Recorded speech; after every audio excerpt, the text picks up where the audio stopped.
Hello everyone, कैसे हैं आप लोग। आज है जी 20 सितंबर 2021, यानी 20 और 19 यानी 19 ऑफ सितंबर और 20 सितंबर दोनों दिन के करंट अफेयर्स कर रहे हैं। ध्यान से हर वीडियो को सुनिए। परफॉर्मेंस काफ़ी ख़राब आ रहा है वीडियो का। आप लोग प्लीज़ वीडियो के परफॉर्मेंस पर ध्यान दें और वीडियो को कंप्लीट वॉच करने के बाद शेयर ज़रूर किया करें। हर सेशन आपके लिए बहुत इंपॉर्टेंट होता है।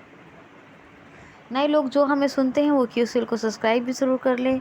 नए अपडेट्स के लिए प्लीज़ नोटिफिकेशन को ऑल पे रखें डेली अपडेट्स के लिए। पहला क्वेश्चन है, हाल ही में वर्ल्ड बैम्बू डे कब मनाया गया है? तो 18 ऑफ सितंबर को वर्ल्ड बैम्बू डे यानी विश्व बांस दिवस। इसकी थीम याद रखिए, बांस के लाभों के बारे में और उसके डेली यूज़ के बारे में इसमें अवेयरनेस की जाती है। लेकिन अब इसकी थीम बताने वाली हूँ। थीम को याद रखिए, #plant bamboo, it's time to plant bamboo. Hash होता है ना, #plant bamboo, it's time to plant bamboo. ये वर्ल्ड बैम्बू डे की थीम है और इसके इस्तेमाल, डेली यूज़, इसके बेनिफिट्स के बारे में अवेयरनेस डेवलप करने के लिए मनाया जाता है। नेक्स्ट मनाया जाता है क्या? अंतर्राष्ट्रीय समान वेतन दिवस यानी इंटरनेशनल इक्वल सैलरी डे। क्या मनाया जाता है? International day of equal salary या international day for equal salary. ये हिंदी में क्या कहेंगे? अंतर्राष्ट्रीय समान दिवस। कब? 18 सितंबर को। कब मनाया जाता है? 18 ऑफ सितंबर को। नेक्स्ट है जल निगरानी दिवस। ये कब मनाया जाता है? ये भी मनाया जाता है 18 सितंबर को, जल निगरानी दिवस। नेक्स्ट है इंटरनेशनल रेड पांडा डे। ये कब मनाया जाता है? ये भी 18 ऑफ सितंबर को मनाया जाता है। नेक्स्ट है अंतर्राष्ट्रीय तटीय सफाई दिवस, यानी कि तटीय सफाई दिवस। तट समझते हैं, किनारों को। तो जितना भी यानी कहेंगे इंटरनेशनल बैंक्स क्लीन डे, ठीक है, यानी कि, या और भी कहते हैं इसको, पर ये आसान वर्डों में याद रखिए, आसान शब्दों में, इजी वर्ड्स में। तो अंतर्राष्ट्रीय तटीय सफाई दिवस ये भी 18 सितंबर को, 18 ऑफ सितंबर को मनाया जाता है। कितने डेज़ बताए मैंने? दोबारा बताती हूँ।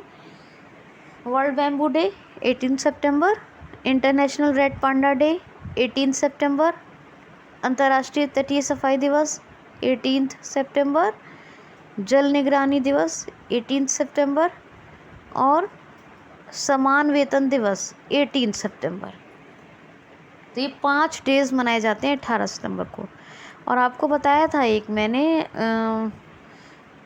क्या बताया था, एक 17 सितंबर का बताया था, मुझे दिमाग से निकल गया। बहरहाल 17 सितंबर को जो डे मनाया गया है वो 3rd टाइम मनाया गया है इस बार। 2019 में वो शुरू हुआ था, तो ये आप याद रखें। हाँ, वर्ल्ड पेशेंट सेफ्टी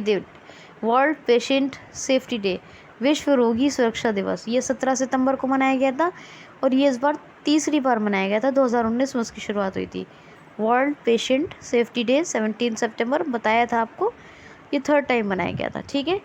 क्योंकि मुझे सारे डेज़ याद रहते हैं ज़ुबानी, तो मैं आपको बताती रहती हूँ, जो पढ़ती रहती हूँ जहन में रहता ही है। कभी इत्तेफाक है जो होंठों पर ना आए। तो लेते हैं नेक्स्ट क्वेश्चन है IPI इंटरनेशनल प्रेस इंस्टीट्यूट का फ्री मीडिया पायनियर अवार्ड किसको मिला है? ये किसे सम्मानित किया गया है? तो ये मिला है, एक न्यूज़ एजेंसी है द वायर को अभी इंटरनेशनल प्रेस इंस्टीट्यूट का कौन सा फ्री मीडिया अवार्ड मिला है। कौन सा? पायनियर फ्री मीडिया अवार्ड या फ्री मीडिया पायनियर अवार्ड। ये IPI का भी मिला है। किसको याद रखना है आपको? न्यूज़ एजेंसी एक है, कौन सी? द वायर, उसको, ठीक।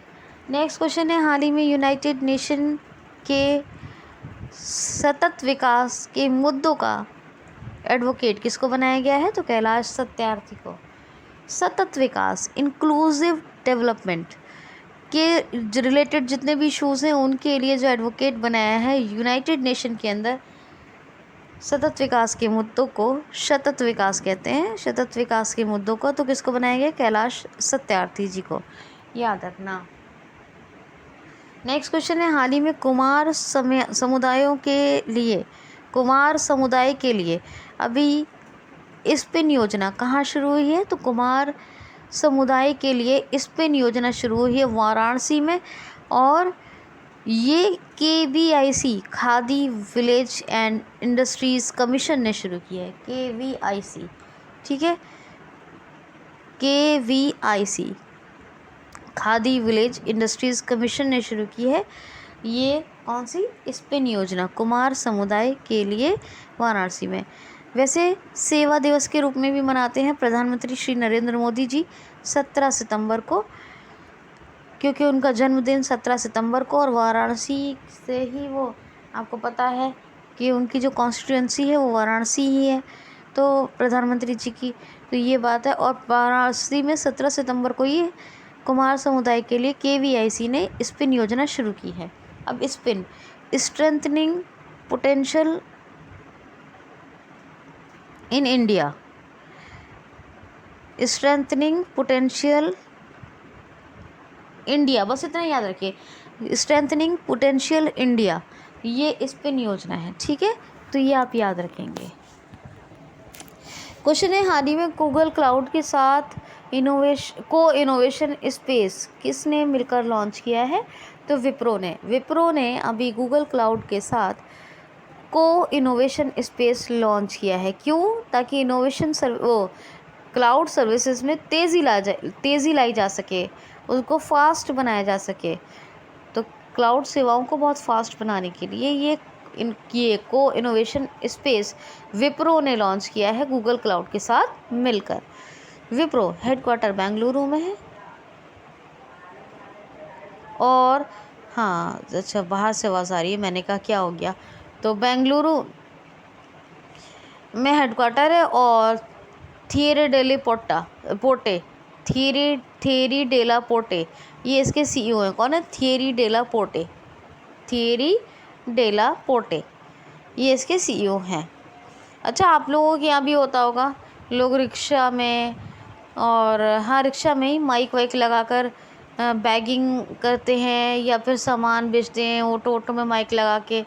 कभी समटाइम्स कुछ बैगर्स होते हैं वो मांगते हैं रिक्शे में माइक लगा के, ये सब आपकी तरफ भी होता होगा ना, आप लोगों के यहाँ भी।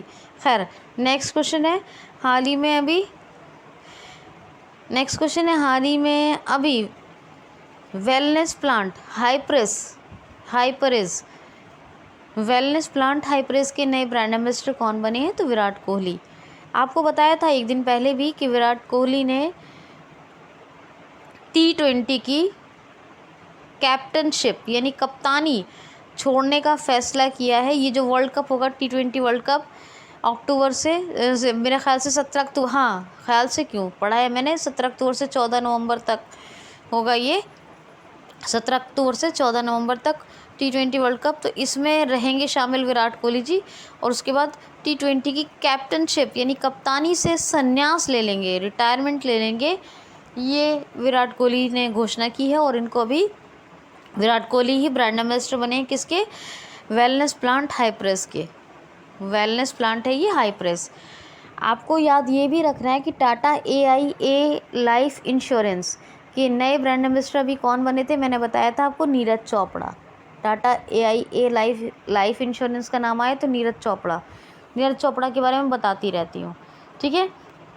आपको नाम ये भी याद रखना है कि कृति शेनन ये जो किचन केयर या किचन वेयर ब्रांड है वंडर शेफ, इसकी ब्रांड एम्बेसडर बनी थी कृति शेनन। और फॉजल्स वॉच, USA की कंपनी है फॉजल, तो फॉजल वॉच की जो ब्रांड एम्बेसडर बनी थी वो भी बनी थी कृति शेनन। तो ये रिसेंट ब्रांड एम्बेसडर्स हैं, इनके नाम याद रखिएगा।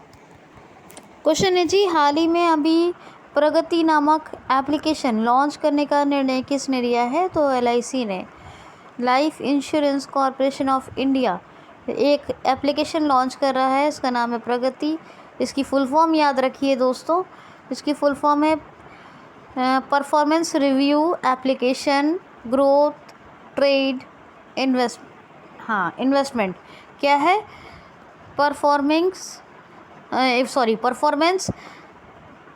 Review, application, growth, trade,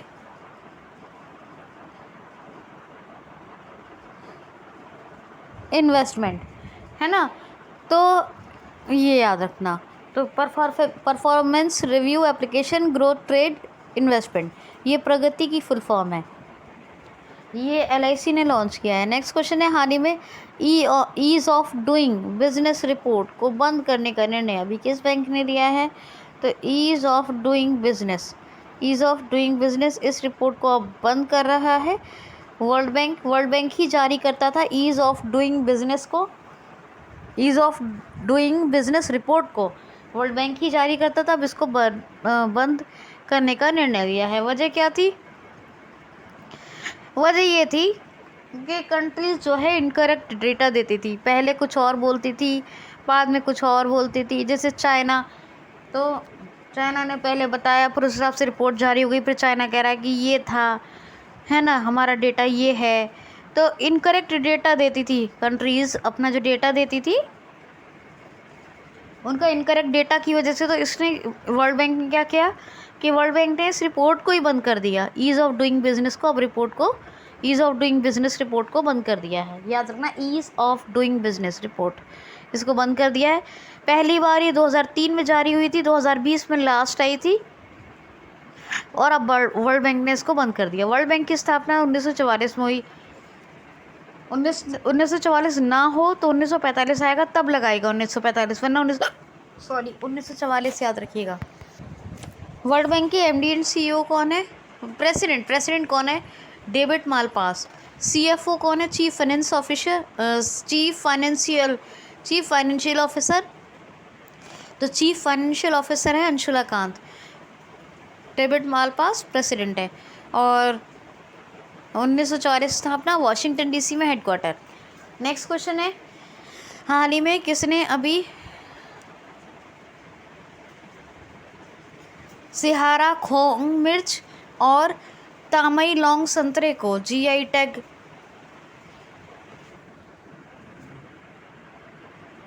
question को यूँ सुनिए, हाल ही में कहाँ सिहारा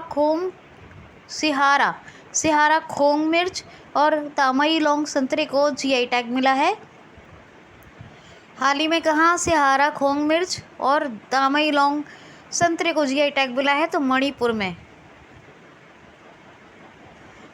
एक मिर्च होती है सिहारा खोंग। तो सिहारा खोंग मिर्च या सिराहा खोंग मिर्च भी आ सकता है, तो याद रखना, सिहारा खोंग या सिराहा खोंग मिर्च और तामई लौंग संतरा। कौन सा ऑरेंज है? तामई लौंग। इन दोनों चीज़ों को GI टैग मिला है। जब ये किसी जगह कोई बहुत ज़्यादा फेमस हो जाता है ब्रांड, तो उसको GI टैग मिलता है, जिसकी वजह से उस प्राइस में यूनिफॉर्मिटी आ जाती है। और यूनिफॉर्मिटी आ जाएगी, स्थिरता भी आ जाएगी, फिक्स प्राइस हो जाएगा, और वो चीज़ वहाँ की पहचान बन जाएगी। Manipur. La Ganesan governor, N Virendra Singh chief minister, Imphal capital. Mirabai Chanu ASP बनी, सिल्वर मेडल लाई थी वेट लिफ्टिंग में 49 किलो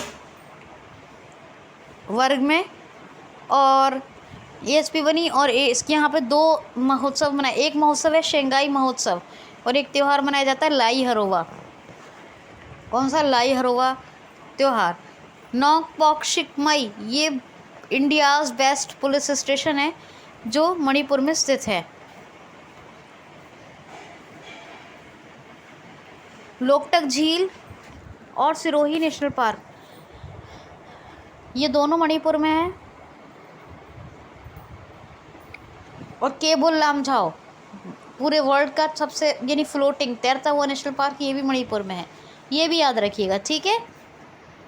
मेरी मेहनत को सफल बनाएं, प्लीज़ वीडियो को लाइक कमेंट ज़रूर कर दिया करें, और कंप्लीट वॉच किया करें, और उसका शेयर किया करें, ठीक है।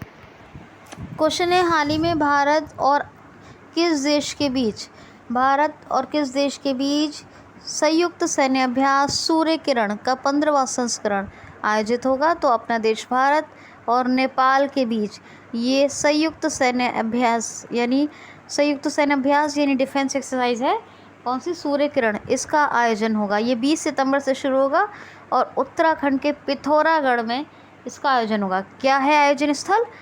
तो उत्तराखंड का पिथौरागढ़। ये दोनों बातें 20 सितंबर से 15वां संस्करण है। नेपाल और भारत के बीच सूर्य किरण है, ठीक है, संयुक्त सैन्य अभ्यास का नाम, और पिथौरागढ़ में आयोजन होगा। ये सब बातें याद रखना है। नेपाल के मुझे कुछ बताने की ज़रूरत नहीं है क्योंकि 2 दिन का करंट अफेयर है और ना ही अब मतलब फैक्ट्स नहीं बताऊंगी क्योंकि 2 दिन का करंट अफेयर काफ़ी लंबा हो जाता है। नेक्स्ट क्वेश्चन है, हाल ही में VSSY के तहत 21,000 टूल किट्स किस राज्य सरकार ने वितरित की हैं? तो VSSY यानी विश्व श्रम सम्मान योजना, विश्वकर्मा वी से है, ठीक है, विश्वकर्मा श्रम सम्मान योजना इसको बोलते हैं VSSY।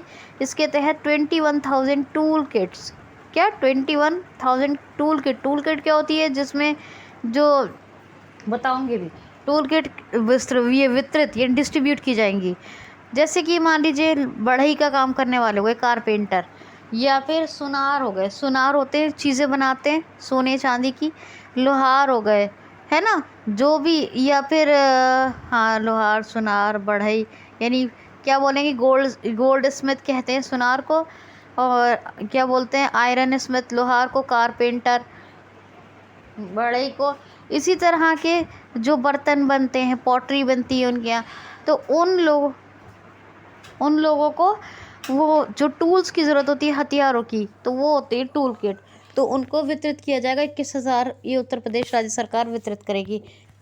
तो ये बात है। उत्तर प्रदेश के फैक्ट्स मैं हर वीडियो में बताती हूँ, आप रिवाइज कर लीजिएगा। नेक्स्ट क्वेश्चन है, हाल ही में अभी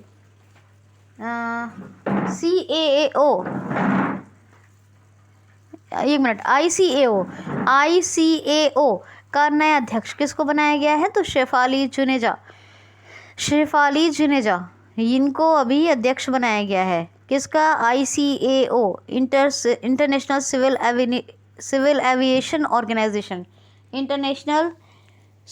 एविएशन ऑर्गेनाइजेशन ICAO की नए अध्यक्ष बनी है शेफाली जुनेजा। अच्छा, मैं आपको हमेशा बताती हूँ, डेविड मालपास वर्ल्ड बैंक के प्रेसिडेंट, तो ये अगर पूछ लिया जाए कि डेविड मालपास कहाँ से बिलोंग करते हैं, तो इथोपिया से। कहाँ से? इथोपिया। और हाँ, मुझे एक बात और याद आ रही है, मैंने इन्वेस्टमेंट कह दिया था प्रगति में, क्या था? Performance review, application, growth, trade, और वो इन्वेस्टमेंट नहीं है, इंडिकेशन है। मुझे बहुत बाद में याद आया, जब मैं अभी क्वेश्चन पढ़ा रही थी तो तब याद आया आपको, अभी जो बता रही थी नेपाल का। तो परफॉर्मेंस रिव्यू, एप्लीकेशन, PRA हो गया, फिर गति G, growth T, trade I से इंडिकेशन है, वो इन्वेस्टमेंट भी नहीं है, इंडिया भी नहीं है, इंडिकेशन है, याद रखना, ठीक है। तो performance review, application, growth, trade, indication, तो ये अभी ये LIC ने लॉन्च की है, ठीक है। तो इंडिकेशन की जगह मैंने इन्वेस्टमेंट बोल दिया था, वो उसके लिए आई एम सो सॉरी। अब नेक्स्ट क्वेश्चन है, हाल ही में अभी भारत का 61वां सॉफ्टवेयर प्रौद्योगिकी पार्क केंद्र, क्या? सॉफ्टवेयर टेक्नोलॉजी पार्क सेंटर, ये कहाँ स्थापित हुआ है? तो नागालैंड। और नागालैंड की जो कैपिटल है कोहिमा, तो कैपिटल भी जान लीजिए कोहिमा, और कोहिमा में ही भारत का 61वां यानी इंडिया का 61 नंबर का 61st, और नागालैंड का पहला और भारत का 61वां सॉफ्टवेयर प्रौद्योगिकी पार्क केंद्र, सॉफ्टवेयर टेक्नोलॉजी पार्क सेंटर स्थापित हुआ है। ये आपको याद रखना है। और ये 19 तारीख का लास्ट क्वेश्चन है, हाल ही में अभी senior citizen helpline, Elder helpline 14567 की शुरुआत किस राज्य सरकार ने की है? तो वरिष्ठ नागरिक हेल्पलाइन, क्या बोलेंगे? वरिष्ठ नागरिक, हिंदी में कहेंगे तो, यह इंग्लिश में senior citizen helpline. Elder helpline कौन सी? 14567, इसकी शुरुआत की है जम्मू एंड कश्मीर के जो लेफ्टिनेंट गवर्नर हैं मनोज सिन्हा, उन्होंने शुरुआत की है। तो 1456 एल्डर हेल्पलाइन है सीनियर सिटीजन्स के लिए, इसकी शुरुआत हुई है। अब सुनिए आप 20 का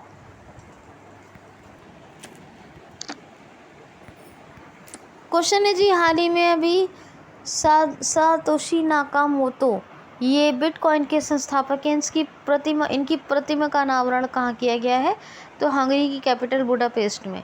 हंगरी की कैपिटल है बुडापेस्ट, और यहीं पर ही डैन्यूब नदी के किनारे bank of Danube river in Budapest Hungary Satoshi Nakamoto ये बिटकॉइन के संस्थापक हैं, इनकी प्रतिमा का अनावरण किया गया है।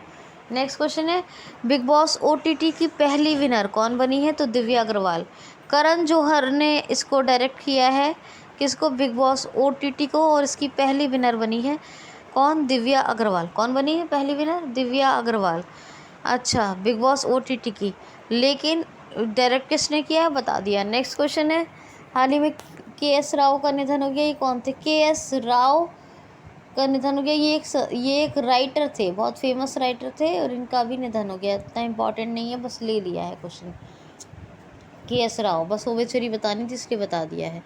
अच्छा, ये जो मैंने आपको बताया था अभी संजय बुगलिया, ये अभी जो बने हैं, क्या बने हैं? संस्थापक बने हैं और सीईओ बने हैं। किसके बने हैं? अडानी इंटरनेशनल प्राइसेस के, या अडानी प्राइसेस इंटरनेशनल के। इनको याद रखिएगा। ये संपादक, माफ़ कीजिए, संपादक, संस्थापक कह दिया हो तो माफ़ कीजिए, संपादक और सीईओ बने हैं। कौन? संपादक एवं सीईओ संजय बुगलिया। किसके? अडानी प्राइसेस इंटरनेशनल के। क्वेश्चन है किस राज्य सरकार ने अभी कपूर मशीर मछली यानी फ़िश को अपनी राज्य मछली स्टेट फ़िश घोषित किया है? तो अभी किया है किसने? सिक्किम ने। सिक्किम पहली तरह और मतलब पहली बार पूरी तरह के ऑर्गेनिक खेती करने वाला राज्य बना है भारत का। कंप्लीट ऑर्गेनिक फार्मिंग करने वाला राज्य बना है सिक्किम। और सिक्किम जो है पूरी तरह इस मछली का, कौन सी? कपूर मछली। और सिक्किम इन ऑर्गेनिक खेती, यानी ऑर्गेनिक खेती, इनऑर्गेनिक नहीं कह रही हूँ, ऑर्गेनिक फार्मिंग करने वाला पहला राज्य बना है पूरी तरह जिसने ऑर्गेनिक फार्मिंग की है भारत का। प्रेम सिंह तमांग चीफ मिनिस्टर हैं, और गवर्नर कौन है सिक्किम के? गंगा प्रसाद। कैपिटल क्या है? गंगटोक। क्या है? गंगटोक। याद रखना ये बात। क्वेश्चन है जी हाल ही में अभी 75% नौकरियों में स्थानीय लोगों को आरक्षण देने की घोषणा किस राज्य सरकार ने की है? तो झारखंड ने। झारखंड गवर्नमेंट अब 75% आरक्षण देगी स्थानीय नागरिकों को या निवासियों को, ठीक है, चाहे सरकारी प्राइवेट, लेकिन 40,000 नौकरी, प्राइवेट नौकरियों में 40,000 सैलरी या उससे कम होनी चाहिए, अदरवाइज़ नहीं मिलेगा। तो स्थानीय रिजर्वेशन यानी लोकल रिजर्वेशन प्रोवाइड किया जाएगा 75% नौकरियों में, चाहे वो प्राइवेट हों, और सरकारी में तो जो अपने हिसाब से मिलता है वो। किसने ये बिल पास किया है? झारखंड सरकार ने।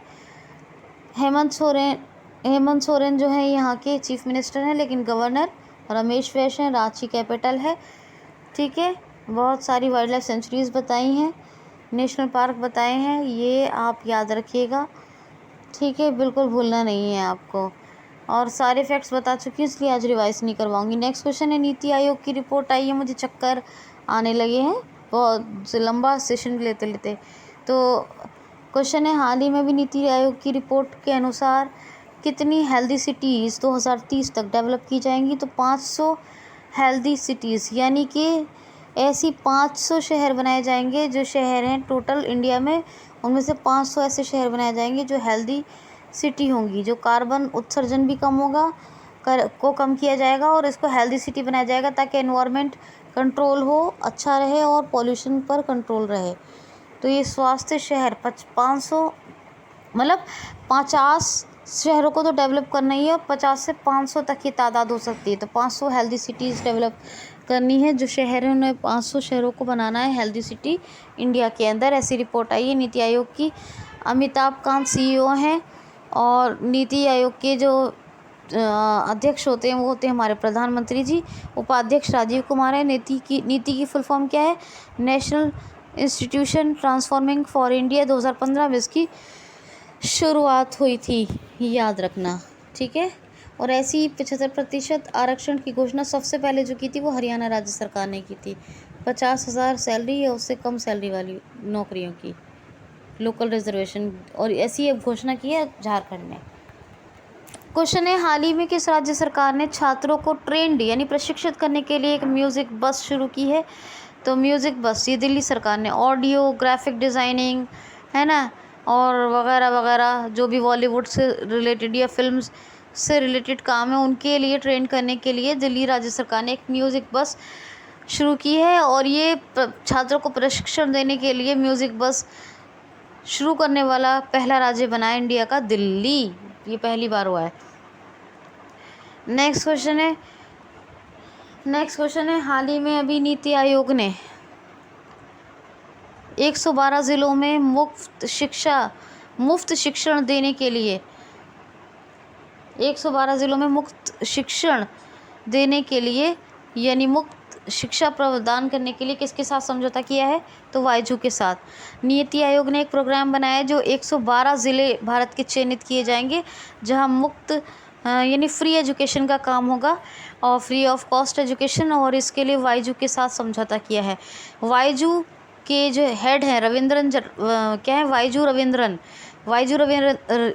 रविंद्रन ने अपनी वाइफ, क्या नाम है इनकी वाइफ का? गोकुल लगता है उनके नाम में। बहरहाल उन्होंने अपनी वाइफ के साथ मिलकर, इसका क्या नाम था? दिव्या गोकुल। हाँ, उनकी वाइफ है दिव्या गोकुल, उनके साथ मिलकर 2011 में वाइजू शुरू किया था और इसका हेडक्वार्टर बेंगलुरु में है, ठीक है। तो इसके साथ 112 ज़िलों के लिए मुफ्त प्रशिक्षण के लिए शिक्षण के लिए ये शुरू किया है प्रोग्राम नीति आयोग ने, ठीक है। याद रखना, ये भूलना मत। अच्छा, ये बात हो गई। और एक क्वेश्चन लेते हैं, हाल ही में अभी भारत की पहली उत्खनन महिला इंजीनियर, भारत की पहली महिला उत्खनन इंजीनियर कौन बनी है? तो बनी है शिवानी मीरा। भारत की पहली महिला उत्खनन इंजीनियर बनी है शिवानी मीरा। ये IIT जोधपुर की पूर्व छात्रा रही हैं और ये जो है इन्होंने सेंट्रल कोल्स फील्ड इंडिया का एक ब्रांच, मतलब सेंट्रल कोल यानी कोयला फील्ड इंडिया में रखा गया है और ये इंडिया की पहली उत्खनन इंजीनियर बनी है शिवानी मीरा, याद रखना। और एक लास्ट न्यूज़ डिस्कस कर लेते हैं, हाल ही में चरणजीत सिंह चन्नी को किस राज्य का मुख्यमंत्री बनाया गया है? तो पंजाब के। Captain Amarinder Singh chief minister हुआ करते थे पंजाब के, अभी तक थे, इन्होंने रिज़ाइन कर दिया, इस्तीफ़ा दे दिया। उसके बाद एक विधायक दल की मीटिंग हुई सारे MLAs की और उसमें तय किया गया कि चरणजीत सिंह चन्नी, क्या नाम है? चरणजीत सिंह चन्नी जी को मुख्यमंत्री बना दिया जाए पंजाब का। तो चरणजीत सिंह चन्नी ये मुख्यमंत्री बन गए पंजाब के। और जबकि गवर्नर कौन है? बनवारी लाल पुरोहित। तमिलनाडु वाले कहाँ बन गए? पंजाब में। उन्हें पहले एडिशनल चार्ज दिया गया था, फिर परमानेंट गवर्नर बना दिया गया पंजाब का। तो ये बात है दोस्तों, आज का सेशन बहुत लंबा हो गया, ठीक है, तो ये याद रखना। अच्छा, हरियाणा की DGP कौन है? हरियाणा के DGP, अभी मैं आज DGP जो नए बनी थी, अपॉइंटमेंट्स हुई थी, वो पढ़ रही थी, तो सोचा आपसे पूछूं, हरियाणा की DGP कौन है? प्रशांत कुमार। कौन है? प्रशांत कुमार, ठीक है, ये याद रखना। चलो, सब्सक्राइब करो, लाइक करो वीडियो को, और सब्सक्राइब इसलिए कि आपको सारा इंपॉर्टेंट कंटेंट मिलता रहे, लाइक और कमेंट मुझे मोटिवेट करने के लिए। और प्लीज़ वीडियो को कंप्लीट वॉच करने के बाद ध्यान से वॉच करें और वॉच करने के बाद शेयर ज़रूर कर दिया करें। आज के लिए इतना ही। Thanks for watching.